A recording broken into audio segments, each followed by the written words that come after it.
Hey, folks. Zach Osterman here. Ready. IU Insider, Indianapolis Star. He's Mike Nislik. Scores Table Insider, Bloomington Herald Times. I don't know why that keeps happening. Forgive me. We will get that sorted out. But I don't know how many more of these post-game podcasts we're going to be able to do this season. Probably won't do one after Penn State because it's going to be so late. Ohio State will be tough because it's senior night, and then only you will be on the West Coast trip. So point is, we wanted to do this one for you today. Also, a very big result. Indiana 73, Purdue 58. One of the starkest turnarounds I've ever seen in this building, certainly from Indiana, and especially given the opponent. You know, they struggled in the first half. They kind of had some fire early, stopped hitting shots, really lost their way offensively, and Purdue goes in up 12. You didn't feel like the game was over. You just felt like Indiana kind of took a punch and couldn't swing back. But, they came back out, and at one point, I think in the second half, Indiana was outscoring Purdue 35-8. It was just like it was a second-half demolition that I've not seen Indiana put on a team of this quality, a team that's top 25, until recently was in the thick of the Big Ten title race, all-American point guard, all Big Ten forward.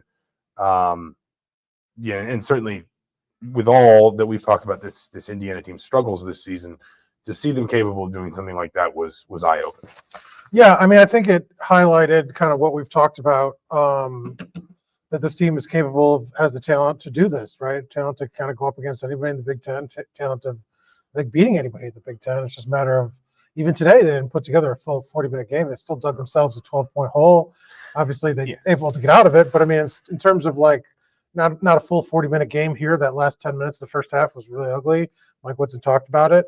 But obviously, you don't come away thinking much about that just because, they outscored them 48-21 in the second half and had Purdue. I think Painter called 3 timeouts trying to slow the momentum down, and no, none of them worked. It was 2, but either way, I thought it was 3, but none of them worked. And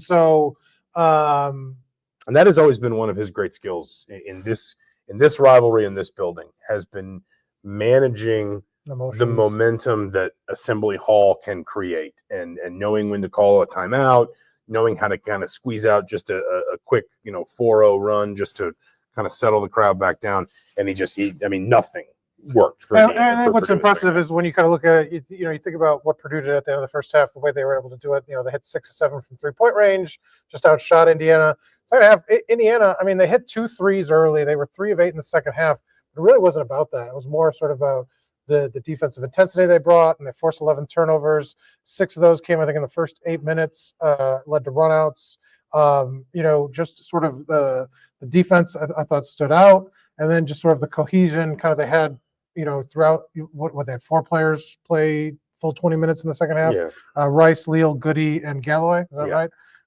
And so the cohesion of that group kind of stood out. It wasn't just that they hit a bunch of shots and called it a day. They were forcing turnovers, getting points up, getting points off that way. I thought they learned, probably learned a little bit from the game up in West Lafayette. But this has been the formula. Purdue's lost 4 in a row, and this has broadly been the formula. To kind of speed up Braden Smith. I think he had 6 turnovers tonight. He also had 6, or this afternoon he also had 6, if I'm not mistaken, in the Michigan State loss midweek. And then really punish Purdue's inability to guard the rim. Indiana was 19 of 21 on dunks and layups. They've scored 44 points. I think Michigan State had 40 or 42 in that game. Caleb First almost fouled out. Trey Kaufman-Wren did foul out. The only reason Malik Renew probably didn't have an even better day, and he was about as good as anybody in an Indiana uniform, was fouls. But between him and, he and Umar Ballo go for 27, 11 rebounds, and Renew also has 4 assists. And between them, they are 12 of 14 from the floor. Purdue just can't protect the rim at all right now defensively. And, obviously, Indiana this was one of those days where I thought, Woodson says this a lot, but I thought it was true today that Indiana was taking some good shots in the first half that weren't going down, some open threes that weren't going down. I think they missed 10 of their first 11 from behind the arc. But once they got kind of to where they needed to be offensively, they just, as you say, they just stopped worrying about threes and just punished Purdue where Purdue could not stop them. Purdue couldn't turn them over. Purdue had 1 more rebound, but that never felt like a crazy imbalance. This was Indiana seeing what has worked for Michigan, but particularly Wisconsin and Michigan State against this Purdue team and basically replicating the same thing. Yeah, and I mean, I think it's just you didn't get a chance to ask this, and I don't know if you would have answered honestly, just like a what if, like if this Indiana team had put it together like this 4 weeks ago. Well, what is this? I think that's an interesting thread to pull on because of number one, the lineup change today. Mackenzie Mbako and Umar Bala are out of the starting lineup. I think that's the first time Mbako's played off the bench, maybe ever. That's correct. Yeah. Ballo has kind of been in and out a little bit, but for the most part has been an ever present in the starting five. He had the start. He missed the one start in December for undisclosed reasons. Not only did Indiana go away from that, but as you talked about, it's both the starting lineup and then also Mike Woodson just sort of saying, today we're just doing this. The only basically, I mean, uncharacteristic, right? Because he had been sort of. He's been looking for depth. I mean, he has. No, but like he always hesitated to roll like that in the second half throughout his tenure, correct? Like, he's always been a little bit less sort of auto sub in the second half than the first half. Yeah. It's always been a little bit more sort of whatever's working. That's what we're sticking with. But I mean, it's to only play 6 players and basically the only 2 that you interchange are your centers. In part because of foul trouble, and in part because big men just can't stay on the floor as long as guards typically. That's pretty extreme for anybody, but certainly for Woodson. And my point here is, you talk about, could Indiana have found this earlier in the season? And listen, none of this means anything to the wider scope of whatever comes next. If Indiana, for example, kind of trips and falls against Penn State midweek. But I just think it's interesting that it did feel at least a little bit to me today like there was sort of an abandonment of forget about preseason expectations, forget about what's come before, what's been disappointing today. Like, and Woodson said many times, he said, I just leaned on seniors, he said that over and over again, even to a certain extent, even Miles Rice is a senior. I mean, he's in his 4th year of college basketball. So it just kind of felt a little bit like Indiana, whether it was what was working today, whether it was some conscious choices made during the bye week because they did not play between the Friday loss to UCLA and the Sunday game today, whatever it might have been, it just felt like there was almost a conscious decision made to say, forget whatever's come before. We are just going to go with what works. And today, what worked was experience, leadership, guard play at both ends of the floor. Miles Rice and Anthony Leal, I thought, were outstanding defending Braden Smith.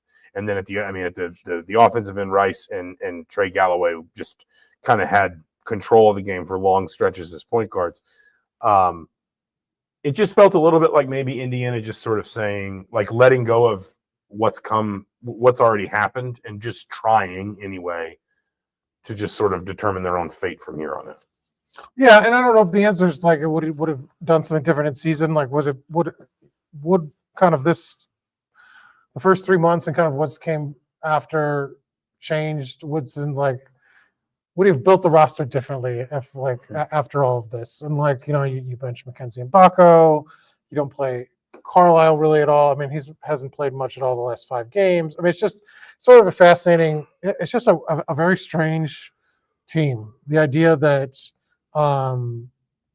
they're so talented and can be capable of beating anybody on any night, but it's just ultimately, as a whole, the season's just been unquestionably disappointing. Yeah, and unlike you, I don't think what to expect even against Penn State. Like, would you be confident that they come back? Miles Rice, as good as he was defensively tonight, that's the first time kind of in the last month where he's put a stamp on his game on either side of the court. And so I don't know. It's just I could see how fans obviously excited to beat a rival, but I mean ultimately would feel just sort of bummed out by this as a sort of a larger just a missed opportunity for the season, because this is what it was supposed to look like throughout the whole thing, right? Or what fans I think. Well, at least obviously I don't think it was supposed to look like. Not the second half, but I mean that's kind of a double-digit win over some of the better team where you're competing like that. Yeah, right? and that listen, I think that's why I find it interesting, and it may not. I mean, again, we'll only know what this win means in the context of whatever comes next. That is always true, and so we're sitting here talking about this in the immediate aftermath of an impressive victory that goes right back on Indiana's NCAA tournament resume, which, by the way, is, I think, better than people think it is, primarily because it's not a great bubble. It's never a great bubble. And Indiana does not have bad losses. They have maybe some ugly losses, but they don't have, from a net perspective or a KenPom perspective, terrible losses. I just find it interesting in the sense that maybe this isn't the case, but it felt a little bit today like any weight Indiana felt from all of what you're talking about, from the what if and the isn't this disappointing or whatever, was just kind of let go of somewhere, whether it was during the bye week, whether it was during halftime. Because listen, I mean, Indiana played, like, I thought, really well for 10 minutes and then very poorly for 10 minutes, which can also happen. Purdue's a good team. They're ranked. Again, until this recent skid, they were in the right at the top of the Big Ten. You know, they're going to make the tournament comfortably. There's some really, really good players on that team. You're allowed to play badly against a good team for a little while.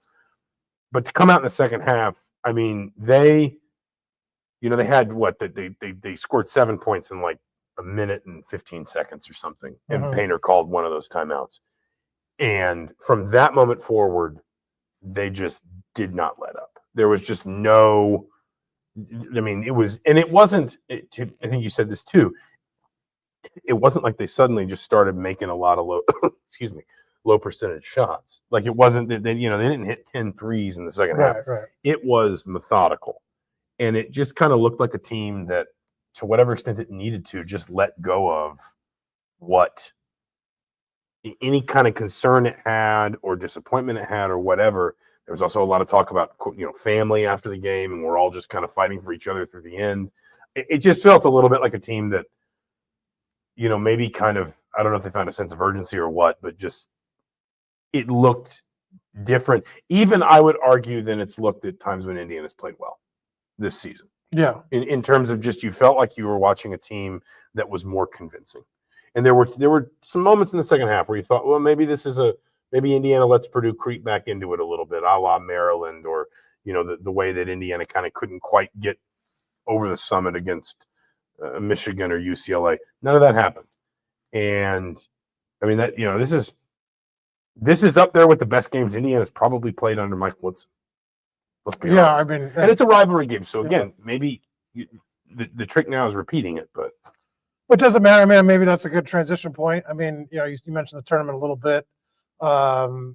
Obviously 4 games to play in the regular season, a Big Ten tournament. I know, probably, I think, a lock, essentially. At least getting into the field. I mean, if you look at it, like, briefly, Indiana's 7-9. There are 7 teams behind them. They'd have to lose out and still get help. Yeah, essentially. But we talked about this a little bit on the podcast during the week. You said this was sort of the high noon. So what comes afternoon? Is it 1:00 on Penn State? Like, what's no. Like 8:30 p.m. and it's already 8:36, and there's a slide because there's a 6:30 BTN game. So terrible. Unfortunately, it's not 1 p.m. What do they need to do sort of over this next 4 games? I think you said 3-2 plus a win in the Big Ten, but now with Purdue win as being one of them. I think it's 4-1. It's 4-1 still. I think they need to win 3 out of their last 4. And a game in the Big Ten tournament, or the Big Ten tournament becomes optional completely. Here's what I would say. I think, and the losses to Oregon. What you're saying? Well, our good friend, yes. I think that's already baked in. I'm sure James is watching. But what I said, I think, on the podcast was basically, I think 4-1 if Purdue is one of the wins, I think gets them in. Okay. Because of the quality, the guaranteed. Like right now, for example, Ohio and so then State, the Big Ten tournament is irrelevant. Yeah, the difficulty with the Big Ten tournament is what we've talked about, which is the committee just can't change that much. Even if it's an ugly loss to Northwestern or something. I think that's what you want to avoid, certainly. Barring some sort of like ugly collapse. Yeah. What you'd want, I think, is to go to the Big Ten tournament just looking for a little bit more validation. And then that maybe becomes the thing that seals the floor underneath you, not being in Dayton or something like that. But I think that I mean, if you just want to talk about it in terms of metrics, the Penn State win on the road is creeping a little bit safer. I think Penn State's 70 in the net right now. But the problem is, if you're Indiana, you need to beat them here. And if you can beat them well to make that win look better, but then does that make helps you, but hurts you at the same right. time. Ohio State right now is just outside the top 30, so that's not a quad one opportunity at this point. And again, they've been hovering right around that 30 line for a while, so I don't totally understand, but that's a separate conversation. So again, that's another one where does beating Ohio State lose you a quad one win opportunity? You get the win, but it's not a quad one. Right, so exactly. You make But that's why I thought Purdue was so important, was because the other part of it is Purdue at home, as good as Purdue is, always just felt like a more realistic game for Indiana to win than Oregon on the road, late game at the end of a 5-day road trip. Sure. Because college players just don't. That's an NBA thing, sure. College players don't do that. So they lose 2. Can they play themselves in then through the tournament? Maybe. I think then you're more at the mercy of kind of what happens. What else happens? And again, remember, somebody said they're 4-1 in quad one games, but they haven't lost a game in quad two. They haven't lost a game in quads 3 or 4, and the teams that you're going to be running up against will have for the most part. I know it's every bubble team fan base does this, and I understand why, because what's right in front of you is a lot more. So what are the 4? It's Purdue, Michigan State, Penn State at neutral. Ohio State on the road. The committee has tended to treat the Palestra as a road game. So, but those are the 4, right? Yes, those are the 4: Ohio State, Penn State, Michigan State, and now Purdue. And then the quad twos at this point would be, I think one might be Providence on a neutral floor, and the other one I would think would be one of the USC or Rutgers. Yeah, one of the early January home wins. So I mean, listen, again, all this is contextualized by what happens next. If Indiana comes out on Wednesday night and lays an egg against Penn State, which has now won 2 in a row, by the way, if I'm not mistaken, then that is a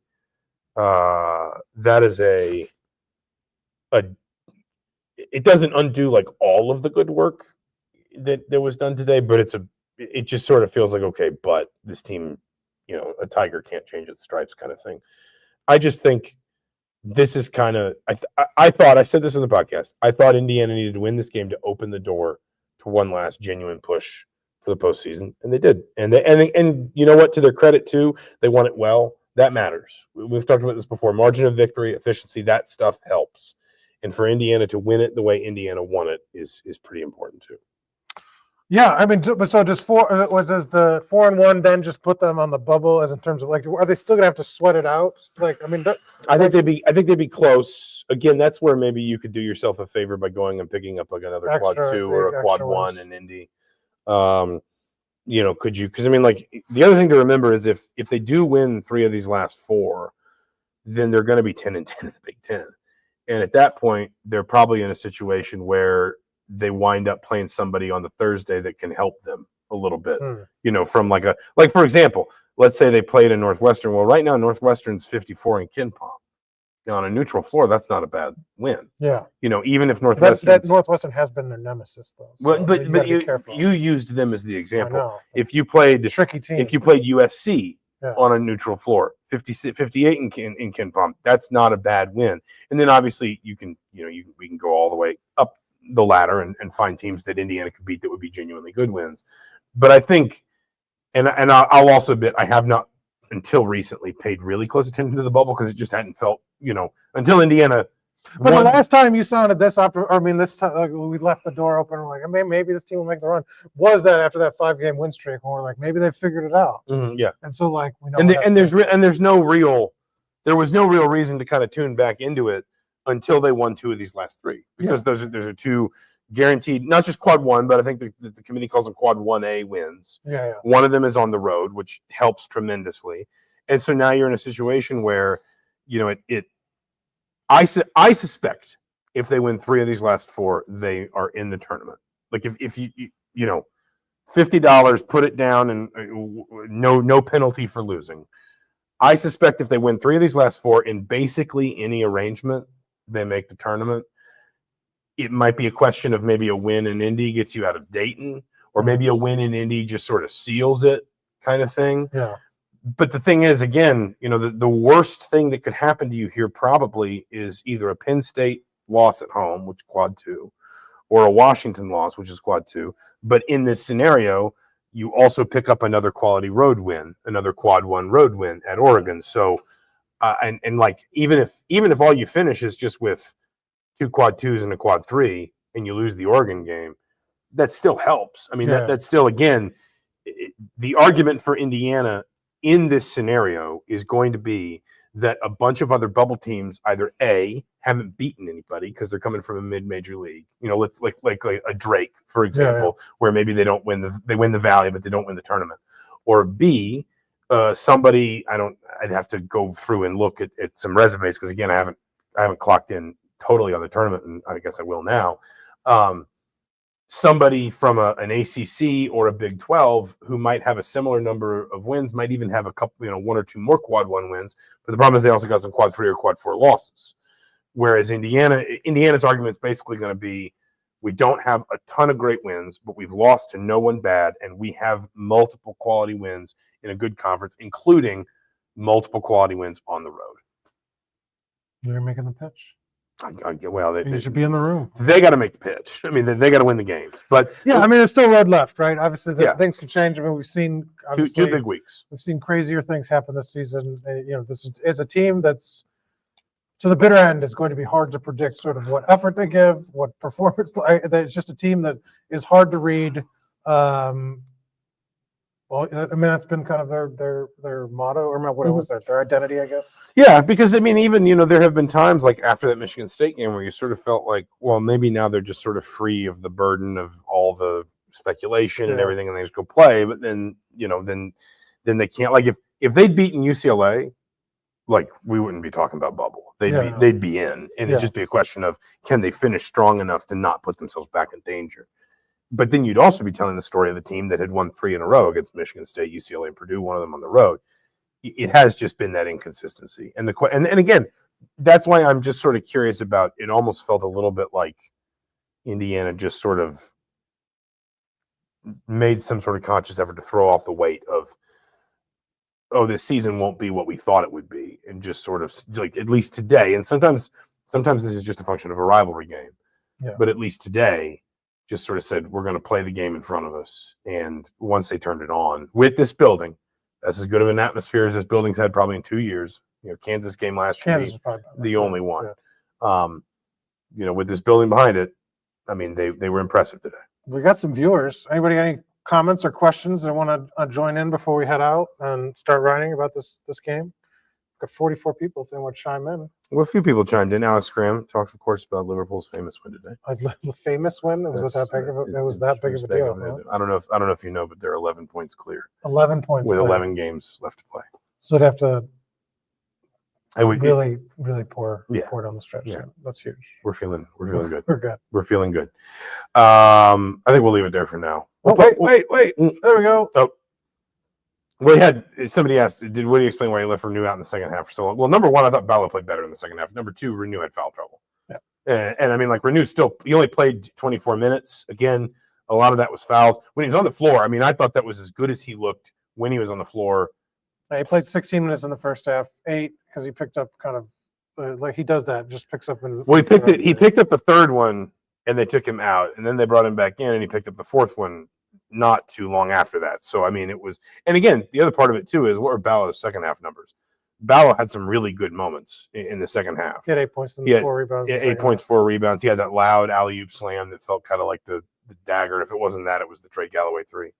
But yeah, I mean, I just, and again, the other part of it too is, I think Indiana got to a place with its big rotation where it was playing from a position of strength, because Purdue was managing fouls, was trying to just sort of steal minutes when Kaufman-Wren wasn't on the floor, which has been a problem for them for a while. Caleb First just has not been sort of an adequate enough backup defensively, consistently enough. We saw that in West Lafayette. That was part of the reason that game was so close.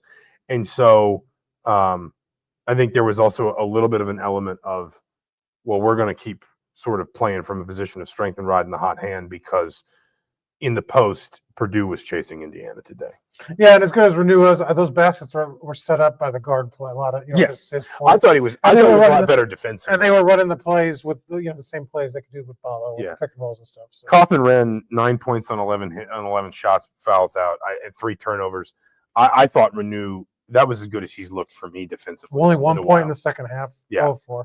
Yeah, he played 12 minutes too. It wasn't just because of foul trouble. Like he was Excuse me. He was on the floor. But I thought that Renew and Balo both did a great job against him. So, any other business? No, I'm good. Nobody else has anything? Other questions or comments? 11 points clear. Yeah. But you're not wearing your Liverpool stuff underwear. I thought you probably is that Liverpool? Yeah. So is it a duck? What is it? It's a bird. What is the bird? It's the liver bird. It's the what bird? It's the liver bird. It's the liver bird. Liver bird. The symbol of the city of Liverpool. Anthony Leo played with boys. We got another comment. That's true. He did play with boys today. Early level 500 prediction from you. Who's my prediction? I don't know. I haven't. I mean, track. You're my level 5 guy. You're my insider. The track was supposed to open this week, and it couldn't because it was 10 degrees outside. Is that when practice starts? We're already. Yeah, it always opens like basically pretty reliably the Monday after whatever week Valentine's Day is.